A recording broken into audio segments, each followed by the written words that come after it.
Let's talk about Elijah Griffin. What have you been thinking about him? He's made a lot of progress, coming off the shoulder surgery in the offseason. He missed spring. He was real diligent in his rehab. You can see his body really changed over the summer based off the work that he's done. He's put some weight back on. I think he's up around 175 or 180. He's made a lot of plays for us. I mean, he's a very instinctive corner that we recognized last year. That's why he played quite a bit as a freshman.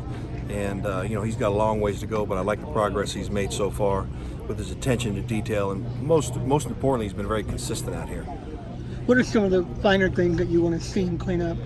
I just think more inconsistent in his transition when he's playing off, and then not grab downfield and press coverage once a receiver gets past 10 yards.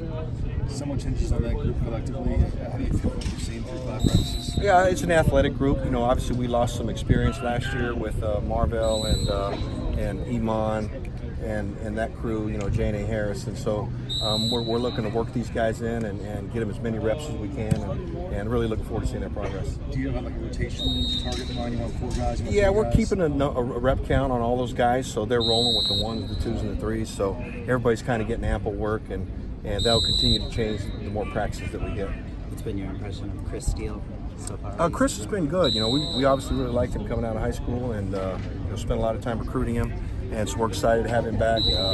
He's catching up to learning the scheme and learning the techniques that's new to him.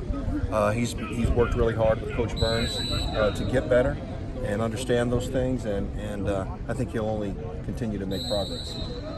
This group you talk about communicating, how this looks like they like to talk to one another. There's a lot of There's been good verbal chatter out there. That's something I've always stressed. But this group is somewhat unique, and they're not afraid to talk. And when you look at Talanoa, you look at Chase, you look at Isaiah. They've been in C.J. Pollard. Some of those guys, McMillan. They've been in the system now for a minute, and we demand that they have to communicate. And that goes all the way through from the inside linebackers to the D line. And John Houston's doing an excellent job. Jordan Iosefa, before his little knee hiccup, was doing an excellent job as well. It looks like this is a team on paper that doesn't have a lot of experience, but they look like they're kind of playing with more experience than maybe they got on paper. Yeah, we had a productive spring, and we had a productive summer in the player run practices and the limited meeting time that we've had with them in the summer. And so I felt very confident going into fall camp that we could kind of push the installation forward and get a lot in early, and then just keep working it and working it and working it. And I think it's pretty evident right now that we got a lot of things in, but we're about to put the brakes on here and let the guys do kind of the same thing for maybe 5 practices or so. Do you have a question? Yes. Clay talked about scripting personnel versus plays. How does that change the way that you approach practice? Well, we're going to try to match up what we like versus what the offense does. And, one thing I like about going against this offense is they're very multiple. So we're seeing a lot of different things in the running game and the passing game and the RPOs that is really preparing our defense for the teams that we're going to play this fall. And with the depth of your defensive line, does that allow for you to also kind of match with different personnel and changes? Yes, it does. It sure does. We can play a variety of different ways with how we want to fit up front from a size standpoint. And, I think a lot of it is what you're seeing with the 4th-year recruiting class and kind of being able to build the defensive roster over time. Because if you look back at the Rose Bowl, I think we played 15 guys and only dressed about 21. And in the Cotton Bowl the next year, I think we played 17 or 18 guys and probably dressed 23. So, but now we've got more depth within the front, interior, different types of edge players, different athletic type of inside backers. Last question. With as much experience as you have as a defensive coordinator, how do you balance simplifying the defense versus making sure that your team is prepared with installations? Yeah, I think that, if you look back to the last 3 years that I've been here, we lost some players that helped us win a Rose Bowl, helped us win a Pac-12 championship.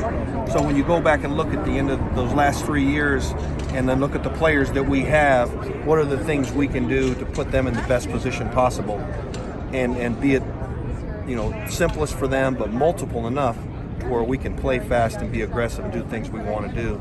And I feel like that's where we are with this scheme right now. Coach, have you seen any tangible evidence that you guys will be better against the run yet?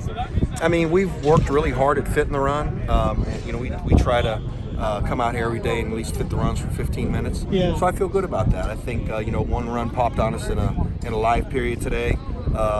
Sometimes we're really trying to play the run with a light box, with 6 guys in the box instead of, or 6 or 7 instead of 8, because I think that way we can do some different things coverage-wise, and you really test yourself if you can stop the run in live situations, and the big run that got out today, we were in a split safety defense, but that should not have happened. We misfit the run, and it doesn't matter if you got 8 guys up there. If a guy gets his head on the wrong side, Right. and the back finds it, it's a crease. So I feel better going into this year playing the run than I did probably a year ago. The last 3 years. Through the first week, I guess, who in that front 7 do you feel like you really like what they're doing right now? Jay Tufele is very disruptive. Obviously, Marlon has been good. Drake Jackson has really blossomed as a true freshman. Christian Rector's been very solid. Caleb Tremblay's done a nice job for us. He redshirted last year, but he's had a good productive summer. And Brandon Peely's flashed when he's been in there, and he's been kind of in and out, nicked up. So we're looking to get him back out there as quickly as possible. It looks like you're giving Drake some of Rector's reps. Is that just to kind of get him up to speed and ready to go? Yeah, well, he needs to play. I mean, he's identified as one of our top guys, in our opinion, as a staff, when we sit here and rank, our top guys at the bottom, top to bottom. Yeah. And he fits in that, group to where, he's a guy that's gonna play quite a bit based on what we've seen so far. So I think we've got a good rotation, and they're very, very similar body type at the end position, so that helps as well. When did the staff sit down and rank the players? How did that go down? We do that. We did it before spring, at the end of spring, and then we did it before camp. See if they change it all. And we've done that every year. It's something that I did when I was in the NFL. Kind of see, hey, who's your top player, who's the second, who's third, and all the way down, and then see if that changes. And we'll continue to do that probably here in the next 5 days or so. Do you see any major changes between end of spring and start of fall camp?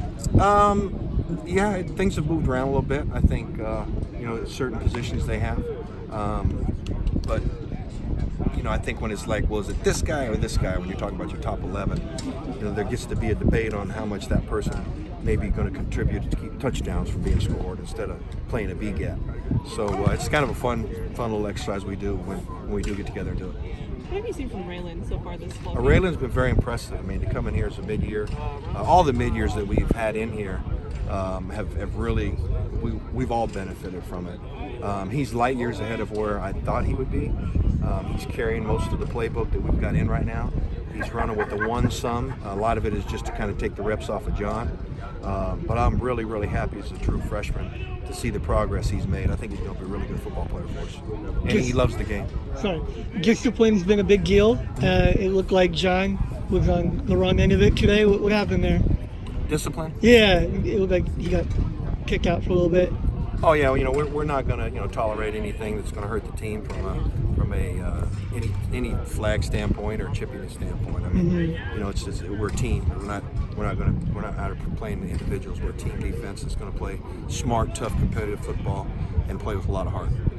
In this interim period where Io Sheffield will be out for a little bit, just kind of preparation-wise, who else do you kind of see at middle linebacker if it came down to it? Yeah, John obviously, and then Raylan's in there, and then we've moved Elijah Griffith and back to the middle linebacker position and gotten him some reps there, and really like what he's done there. You move who there? Elijah Winston, I'm sorry. Oh, great. Okay, yeah. Yeah, 34. Thank you, yeah. We got a couple Elijah. Right. Thank you, Coach.